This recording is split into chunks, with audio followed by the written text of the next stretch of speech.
G'day, my name is Dr. Warrick Bishop. Welcome to my podcast and videocast station.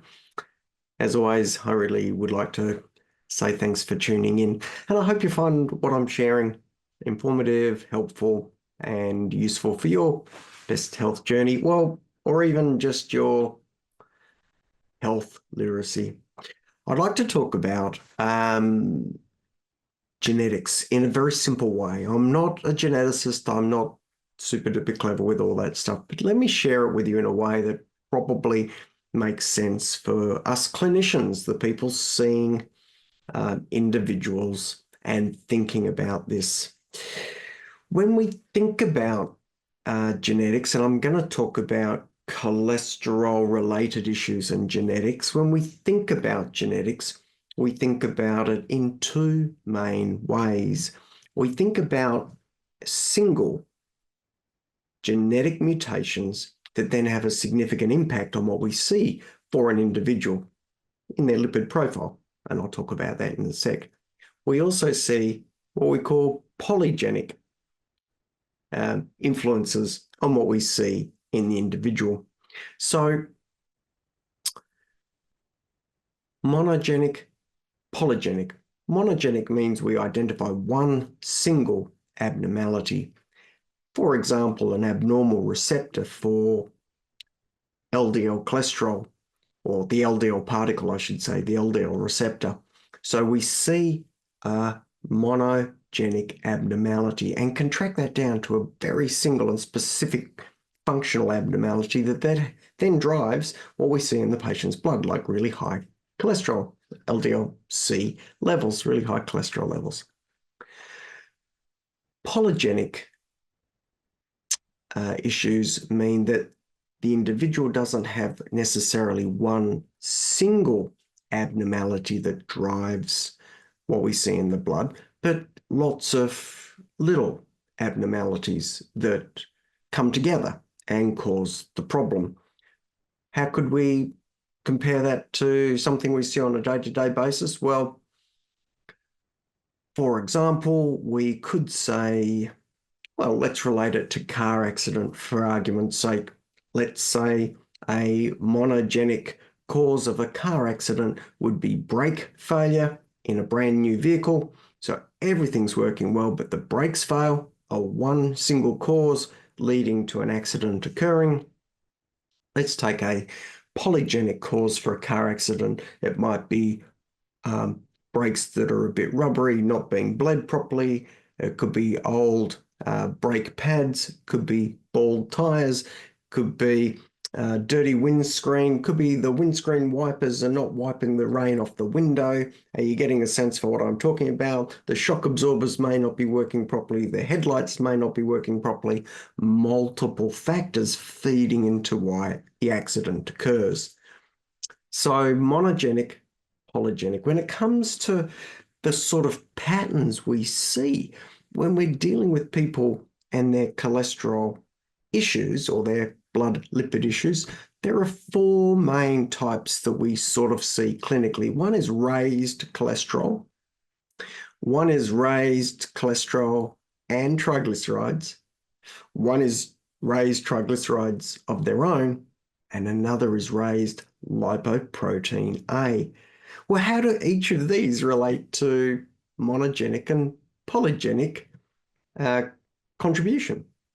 Well, monogenic raised cholesterol is generally a deletion of one of the components related to the LDL receptor or PCSK9 protein. So you can have a single or monogenic abnormality that drives marked elevations of LDL cholesterol because it's not removed from the bloodstream properly.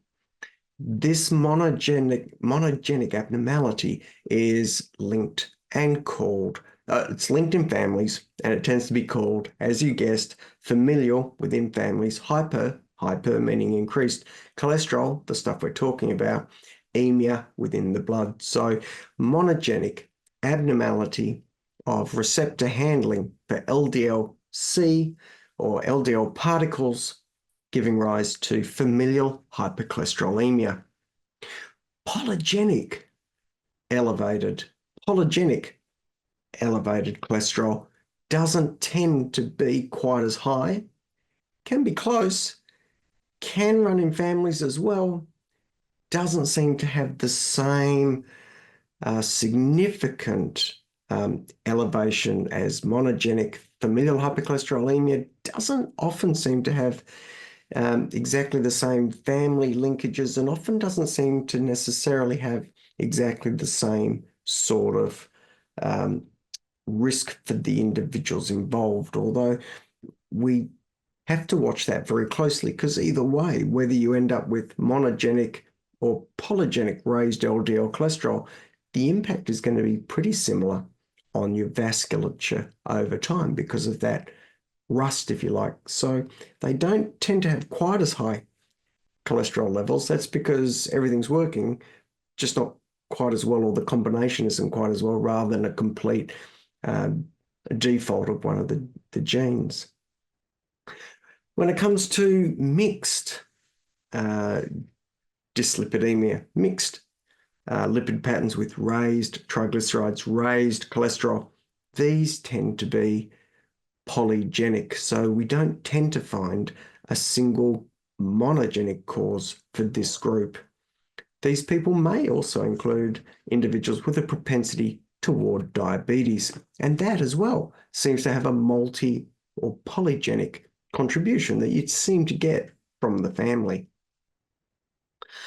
When we see raised triglycerides in isolation, very high triglycerides in isolation, to such a degree that they can sludge up in the arteries and lead to problems of their own, like pancreatitis, this tends to be associated with a monogenic abnormality. Mild and moderate elevations of triglyceride tend to be associated with a mixed dyslipidemia and often associated with diabetes. But you can have really high triglyceride levels as a monogenic inherited condition. Our last group to consider are those with raised lipoprotein a, and we know that this is the most significant genetically delineated risk factor for cardiovascular disease. These individuals have a clear marker, a clear monogenic process to their end result of raised lipoprotein a, and they have got that from their family. Well, monogenic, polygenic, raised cholesterol, mixed raised cholesterol and raised triglycerides alone, and lipoprotein a. I hope that all makes a bit of sense to you, but it gives you an idea of how we're thinking what's going on. It certainly means in those ones where we know there's a monogenic issue that we'll be looking very closely at the families, and sometimes we'll even be trying to identify the genes involved. Well, I hope that makes a bit of sense to you. I hope you enjoyed it. Thank you so much for listening this far. If you have any queries or questions, drop us a note at drwarrickbishop.online. Until next time, I'm going to wish you the very best. I hope you live as well as possible, for as long as possible. Take care, and bye for now.